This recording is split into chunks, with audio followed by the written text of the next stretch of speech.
Welcome to the Fantasy Goons podcast, part of the Pucks Out family. It's time to skip the book and find out the info you need to win your league with Bobby, Davey, and Brandon.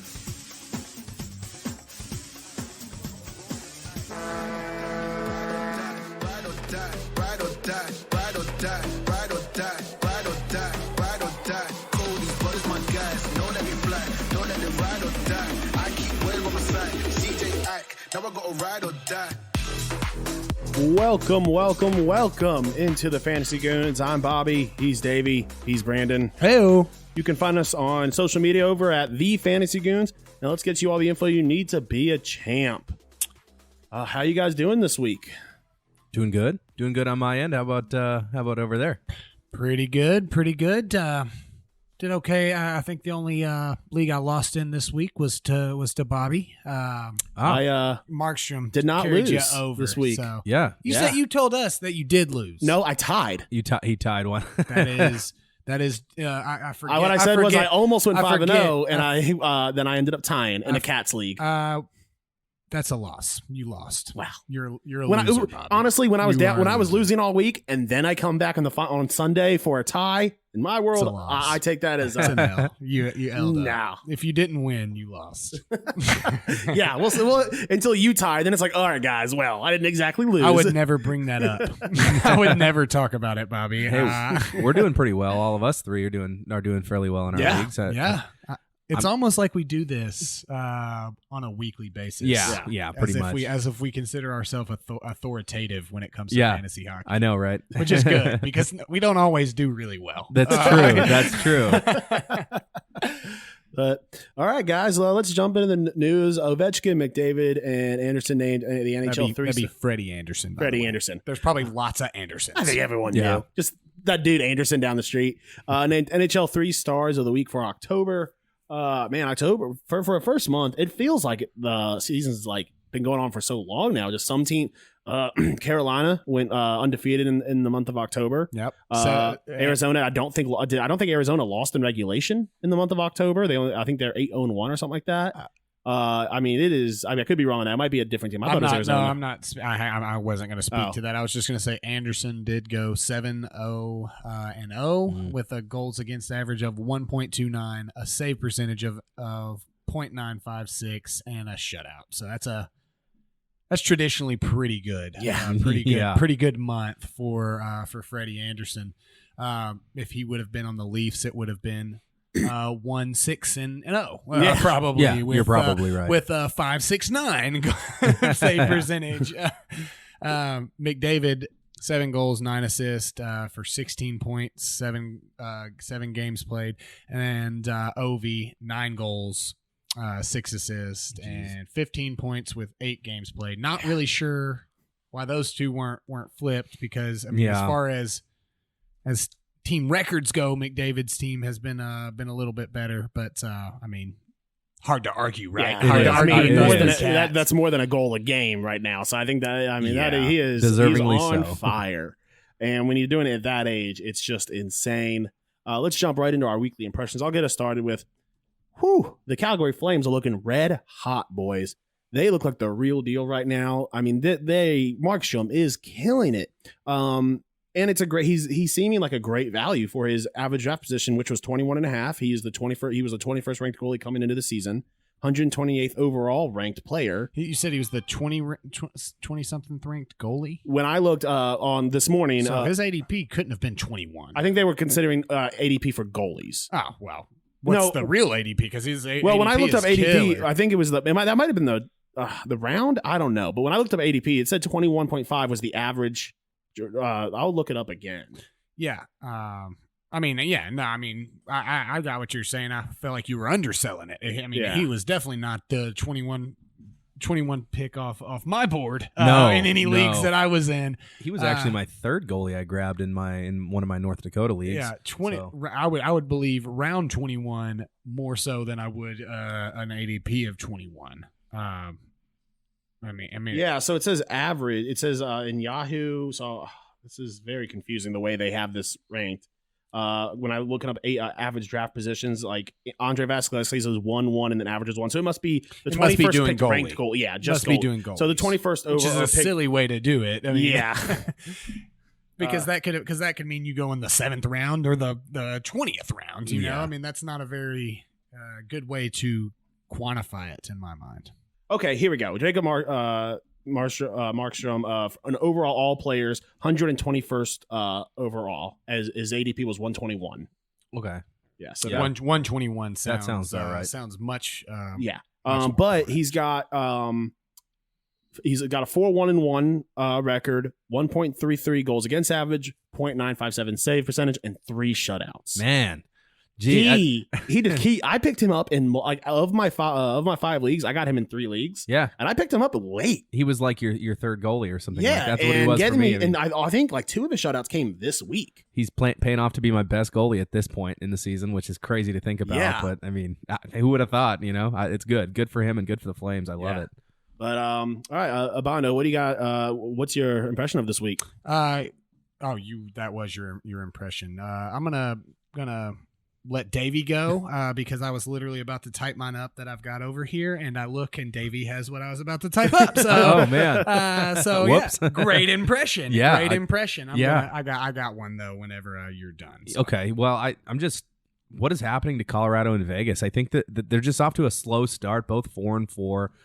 Losing some games. I mean, Vegas lost to St. Louis, New York Islanders, Edmonton. I mean, which aren't bad teams. I think Vegas' issue is injuries. They've got a lot of injuries. And I think right now that their goal, honestly, no team's going to say this publicly. They just want to stay afloat until they get back. I think they want to go. They want to shoot 500 right now while these guys are out. And I mean, we're watching this Vegas Toronto game. In my games, I had Vegas winning this because I don't trust Toronto. Yeah, but I mean, they're playing very lackluster like. Yeah, you know, and today I have Robin Lehner going against Jack Campbell. In I have both those goalies.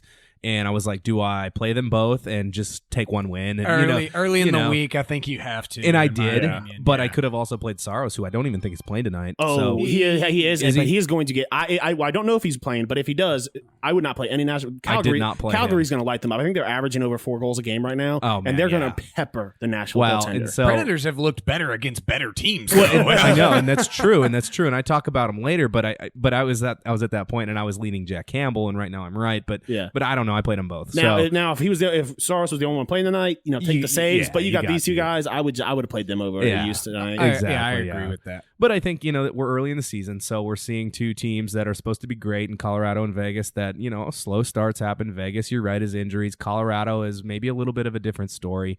Maybe the goaltender situation is not working out like they figured. Like Darcy Kemper's maybe not the solid guy they thought he was going to be. I mean, he hasn't been putting up fantastic fantasy numbers, but I don't know. We'll see what happens. But I just wanted to point that out. Yeah, and I mean, it's one of those things like you said. Is it gonna last? You seem to think it's temporary. I'm sure that Bobby feels the same way as I do. Yeah.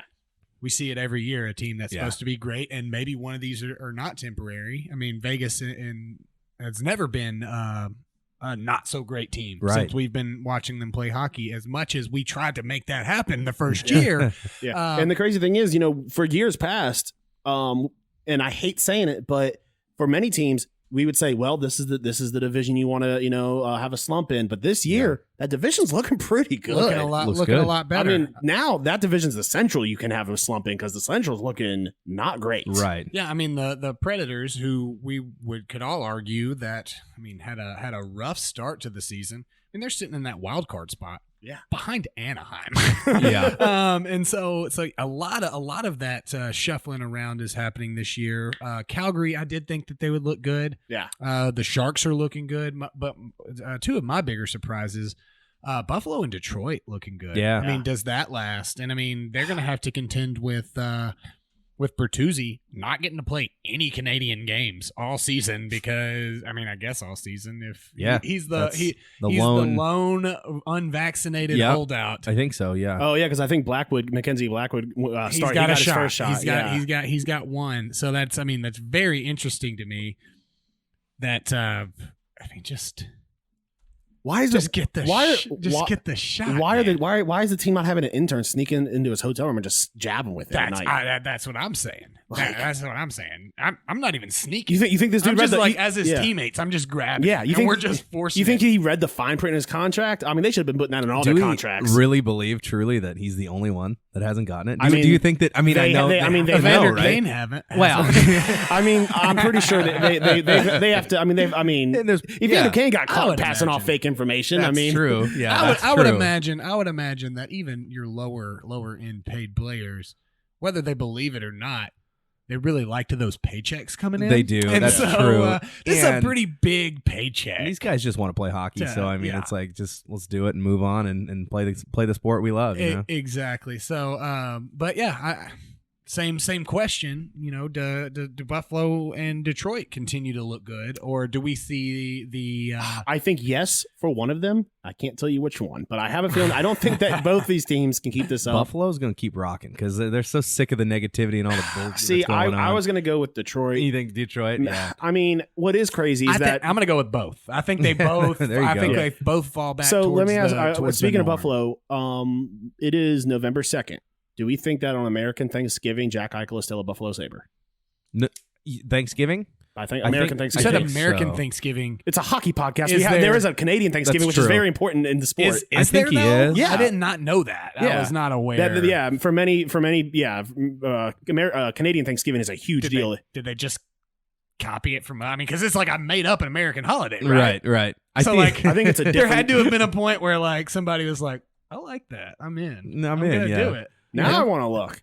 I think he's going to be, though, to answer your question. One of them has to be made up. Canadian Thanksgiving is October 11th. So it's already happened.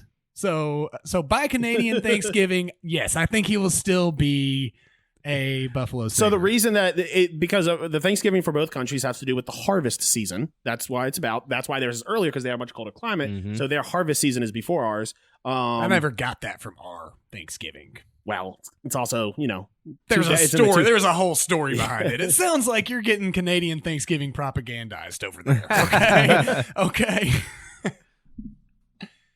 Let me see. When to get your Canadian Thanksgiving tattoo? Oh, wow. Is that now? If that's a part of it, that's interesting development. Major difference. Theirs does not involve the Mayflower. Theirs backs to again. That's the whole story. theirs dates back to the 1860s. The Deglaire, something to do with some. Let's see. All right. They wanted to use it We're as all a thinking they it. wanted to use it as a tax shelter. For farmers. Everybody at home is thinking this. There's only one real question: what kind of food is served at Canadian Thanksgiving? Because that's really the only thing that matters. It says it's all the food, but they believe in having more food. More food. They're like More same, than us? More but than us? It's Or probably just the- more it's than probably they the one time generally a year. Because for Okay. them, eating more than that is like, oh, that's a holiday for Americans. That's It's like well, October. Is Tim Hortons open on their thing? Oh, I'm Ooh, that sure is it that is. is a barometer. That's a It has that to is be, a right? that is a Let's barometer see. for me. It's like the one day of the year it's not open, like Chick-fil-A on Sunday, something like that. Right, You know, it's right. like If Tim Hortons is closed down, I will retract all of my downplaying of Canadian Thanksgiving. This Thanksgiving, this is a Canadian thing. Right. They will be closing all Tim Hortons locations. So it must be pretty. It was. for real. I have legitimately never heard of this. I'm not being, like have fun, have Thanksgiving. I'm not like trying to take it as an American. I just didn't know. I had no idea. Does Macy's have a parade? That's my second question. Let's look. Welcome to the Canadian Thanksgiving podcast. Well, this is a we're very cultured individuals. Yeah, you gotta okay, be. we're just, we just love a little culture. The Canadian listeners are just like you guys. They're just They're like- enough. Well, I mean, we want to embrace your culture. Okay, we're trying to steal hockey from you. Well, Okay? you're right. Like, I mean, we need to learn about the culture. We want to listening learn as well. about the culture of everywhere. Maybe have a So they do. So they see their Thanksgiving as a day to be low key and not work. So they don't want people having to work a parade that day. So they do not have a Gotcha. parade, but they parades generally are not known as work. Well, for the people holding all the balloons and the people marching, walking 8 miles. Well, except Fair. for I guess. Well, but like a lot of people like enjoy that. Like they do that for fun. It's like different groups and organizations that do that. I guess everybody doesn't have to work on Canadian Thanksgiving except for what it seems like the people that cook on Canadian Thanksgiving. Is that would that be accurate? Yeah. Okay, so fair. So women still get in the kitchen unless you're The only cook as the now guy. it is not popular at all in Quebec. Quebec sees it as sees it as like a anti-Canadian thing, and that people shouldn't celebrate it. Okay, this is very intriguing because we don't have like a portion of America that's like, no, Thanksgiving is anti-American. Is Quebec its own country yet? I feel like they're like on their way. Out. Yes, they're part of. They're part of. It's France. the Texas of Canada. They're part of France now. They're now French. They have their annual CFL doubleheader. Do they really? Oh yeah! Each year, the annual Thanksgiving Day Classic doubleheader is broadcast nationwide. Okay, where it is the one day of year where the country comes together and makes Canadian Football League more popular than the NHL. Nobody works except for the people that cook and quote unquote football players. Yes, yes. And the staff at the games, right? And the staff at the game. No. Nobody works. It's a free for all. Okay.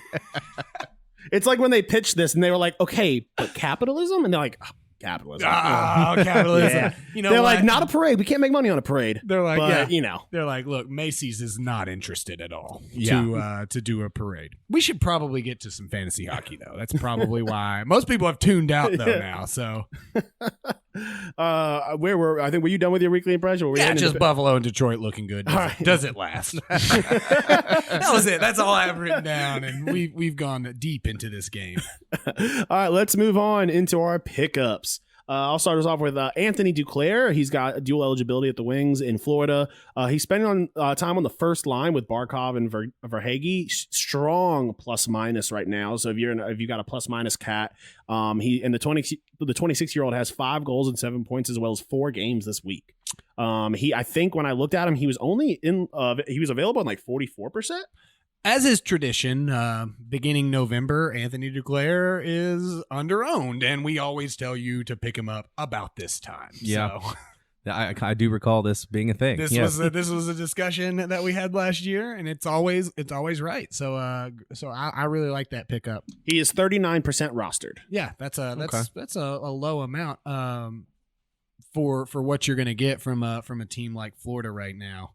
Mine. Adam Henrique, center left wing capabilities, 3 games this week, 38% rostered, 4 goals, 5 assists, 3 power play points. He's getting a ton of shots on goal, 27, 41 faceoff wins, 5 hits, 9 blocks, getting roughly 16 to 18 minutes time on ice. And I mean, again, the Ducks are not looking horrendous right now, as the number 1 in the Western Conference wild card race there in a strong Pacific. I think that's a really good option to go for. I didn't see anybody else throw this on there, so I'm going to throw a quick little bonus on there for a team we just talked about doing very well. 3 games this week, Buffalo. Rasmus, which apparently you're only allowed to play on Buffalo if your name is Rasmus. Yeah, right. And that's don't they have and then they also have 2. Ristolainen's gone. Yeah, I guess they cap it at 2. But then they have another guy whose last name is just like Ristolainen. It's like Radalainen. It's they've got multiple. Familiar. It's like they just sorted by the sound of the name. Rasmus as fund. Rare. All 3 eligibility, center, left wing, right wing, only 8% owned, 4 goals, 2 assists, a power play point, 14 shots on goal, and 3 hits, 17 minutes time on ice. I think he's a youngster, so that might be something that you can go, and again, available in 92% of leagues. They also have R2 Ruotsalainen. Okay. They very good. They have very specific criteria. They do. Yes. They do. This must be what clearly Jack not Eichel, talent, but this must be what Jack Eichel has the problem with. They're like, we're signing this guy. He's like, who are they? He's like, he's a Leinen. Yeah, okay, he's a Leinen, or he's a Rasmus. And they're like, Eichel, your name has 2 few syllables, so we can't bring you back. We're gonna have to. We're not gonna trade you because we don't want anybody else to have you. But we Change also your don't last want you name to to Can you make your Eikalainen? Eikalainen. Yeah. I was just thinking that. Eikalainen. or Rasma Jack, something like that. Something. But Davey, before you go real quick, I do have a question for you guys as a show. Are we getting close to dropping Taylor Hall from our teams? Here are his stats for this season. Even though he's on a decent Bruins team, he has got, for the season so far, 2 goals, 3 assists, only 1 power play point, 13 shots on goal, only 10 hits, and 6 blocks. He is ranked, according to Yahoo, in standard leagues, he's ranked 230th. He is down to 86% rostered. In standard leagues, he's only gotten 64 fantasy points total. That is... I would say my answer would be the style of league you're playing. If you're playing a categories league, I'm probably holding out a little bit. He's still getting a significant amount of time on ice, which is important. I'm probably hanging tight for a minute. I mean, Taylor Hall's kind of burned a lot of people over the years. I get that, and so a lot of people are probably trigger happy to get rid of him. I'm hanging on to him for a little longer. We're still fresh into the seaon. I don't think he's quite found it yet. He'll find it. I think it's just. But it's getting to the point where, like, for example, here's a league that I'm in. If I wanted to pick up Anthony Duclair, who's averaging 8, almost 9 points per game, Taylor Hall's averaging under 7 points per game, and this is non-Cats league. I mean, he's for many people, he's the lowest scoring guy on your team. So the question is, what's the biggest upside would be my argument for sure. What is the time frame for you guys if he doesn't step it up? Thanksgiving? My time frame was back in October when we drafted. I just didn't do that. I didn't either. I'm going to ride him out at least until mid-December before the break. I think so. All-Star break for you? I think so. Yeah, I think if you have to at this point. I mean, I get where you can get excited about a Duclair who's got these numbers and it's not even really Duclair because like I like with that kind of guy, but like if like a week ago I dropped some other people. I think I dropped one of the Dallas players. I can't remember who. Well, but he was in contention. It's like, well, is it worth losing a couple weeks now with him in your league? Or, I mean, do you really think he's going to make a difference later on after the All-Star break where he can win the week? To make up for the weeks he lost can he win those weeks? That's fair. And there's 2 things that's probably going to happen, and that is he's either going to get injured, you can IL him, or someone else is going to get injured, you can IL them. There you go. You got another spot for Duclair. Yeah. So that could happen, but that's what I'm guessing. I would say he's not playing bad enough to where, and you didn't draft him high enough to where if Taylor Hall's the reason you're losing games in a week, your problems are much deeper on your roster. That shouldn't be. Now, he hasn't lost a week yet. I'm winning despite Taylor Hall. Well, see, that's what I'm saying is he's not of Taylor Hall of 3 years ago where you're drafting him a top 10 pick and then now you're losing weeks because unfortunately I thought he was going to be better with Boston. I did too. I think a lot of people did. I think what he's showing is that he's no longer the big fish and he's just he's just That's okay. Right. Yeah. That he looks good around the talent he had with him. I think he has a chance to improve, but I think he is right around where you should have where he got drafted. He didn't go high. I don't know where he went in all of the leagues that maybe we're not in together. Yeah. But the ones we are in together, it wasn't like Taylor Hall was going even in the single digit rounds, if I remember correctly. So I mean, as a 10th round pick or so, give or take, I think you're right around where you're wanting him to have. And the upside of him is we're not quantifying. Yeah, I took him with the 117th pick. Yeah, I mean, he's performing like a 117th pick in my mind. Anthony Duclair, what we've talked about is you quantified it by saying he's getting some time playing with specific players. Yeah. Mm-hmm. Whereas we're not doing that with Taylor Hall, and the option may still be there for him to go and play with Bergeron or Pasta or whatever. I think he's running with a pretty decent second line right now. I'm not super worried, especially from where you drafted. Now, you come and tell me, hey, I'm dropping Taylor Hall for Anthony Duclair. I'm not fighting that. I'm not arguing with you. I mean, that makes sense. But if I'm in your league and I see Taylor Hall on there, I might be like, okay, I got a spot. I got a fringe guy that I might be able to drop for him and pick him up, Right.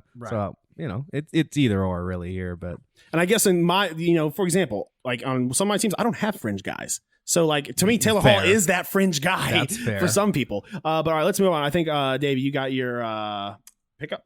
yes, so my pickup is Minnesota Wild forward Marcus Felino, 24% owned. He's got left wing, right wing eligibility. 2 goals, 4 assists with 2 power play points, 22 hits on the season.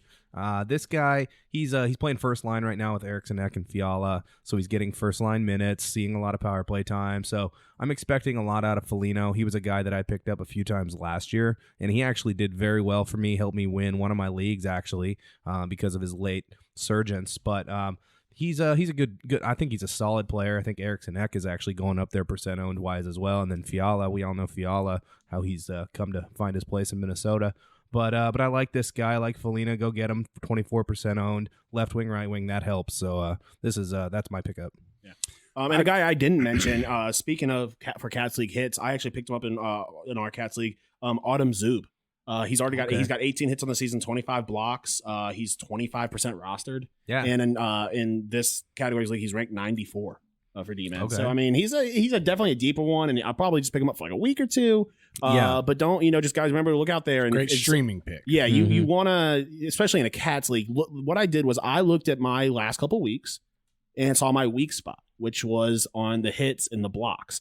I picked up a guy who has a lot of both, and if you can switch 2 categories from a loss to a win, that right there, especially with hits and blocks, is something that could push you over the edge and get you that win for the week. For sure. I did a little bit of research for where Taylor Hall's playing, who he's playing with. 15% of the time, forward wise, he's playing with Charlie Coyle and David Pastrnak. That's about 9 minutes and 31 seconds a game. Those 3 are playing together, and generally playing on power play 1 40% of the time with Bergeron, Marchand, Hall, and Pastrnak. I think that's a solid roster there for that to trend upward. Would be my viewpoint of it. Yeah. But I would also keep an eye on that, because if he keeps at the pace he is, he might get replaced in this line. Sure. But does that help? Obviously the same pond, but is he a bigger fish in a smaller pond if he's playing with not those guys? So that is, I agree. There's a lot of variables with Taylor Hall, I think. That's definitely something to look at. Yeah. So I think what we've come to the conclusion is don't freak out yet on Taylor Hall. Hold, don't have paper hands on Taylor Hall, and wait. I would say the All-Star break as well, and then make your decision. That's a good point right there. Unless you are losing massively and you have to start making some stuff happen, I'm not stressing. Yeah. All right, let's move into our streams of the week. I got Florida Panthers, man. They are looking good this season. They're facing the Rangers, the Devils, the Penguins, and Tampa. These are 4 winnable games where they can pad their stats on the front end of that week. I mean, I don't know if they go 4-0. I think they might drop one to. If I had to pick a team, they'd drop one or 2. I think they might drop one of the Devils, because the Devils have been sneaky good this season. But yeah, I like the Panthers. I think that everyone there, they're just having fun down there in Sunshine. I'm thinking Rangers is the one that they're going to lose personally. Okay. Who are you streaming this week, Davey? All right, so my stream of the week is the Los Angeles Kings. Not off to the greatest start. I think I had a little bit more high hopes for them coming into the season. I think we convinced each other. And so I think they're due for a good big week here with four games with Toronto, Montreal, Ottawa, and Winnipeg. So they're getting to play these Canadian teams. I think they're going to go and win some games. They're all away. I think they're going to go on the road, and I think they're going to tear it up. And then this Kings team is going to be everyone's going to be talking about them because of this big road trip in Canada. So that's my stream of the week. Very bold, but I like it. Yeah, nice. I like that one too. I think for being a stream of the week, there's going to be a lot of pieces available. Yeah, definitely. I guess that brings me onto the board. I have the Flames this week. We've obviously touted them a good bit. One of my pickups last week was the Italian sniper Mangiapane. Is that right? Yeah, Mangiapane. Mangiapane. You have to say it like that, or he's not allowed to be on your team. But 4 games: Sharks, Habs, Leafs, and Sens. I really like them right now. I think that there's some good pieces that you can still have from that Flames team. They're not as flashy or as known. You're probably not staying up until later at night to watch them play, but they're playing fantastically. So I'm streaming the Flames if I get the opportunity to do that. All right, let's move on to our tail and fade. I'm tailing the Leafs. They had a rough start to the season, but I think they're starting to get things a little sorted. And hey, it's not the playoffs yet, so they're not going to be too bad. They've got the Kings, the Flyers, the Flames, and the Sabres this week. So 4 games. I think they get off night games too. Yeah, I think they play well. I think they drop one against the Flames, and possibly Buffalo. So I think they go 2-2. But I think they're going to put up some points while they're at it. Davey, who are you tailing? Yeah, I'm tailing the St. Louis Blues. They're playing excellent hockey right now. They've got a pretty big week, 4 games with some test teams that are actually going to test them. I think it's going to be fun to watch because it might really reveal who the Blues are this season. They've got Winnipeg, Nashville, and then it gets a little tougher towards the back end here with Carolina and Edmonton. So I think those 2 games are going to really test out the St. Louis Blues. But there's a lot of I mean, they could, they really could. I mean, who knows? But I think this will be fun to watch, and so I'm gonna go Blues. You are not that lucky, Bobby. I'm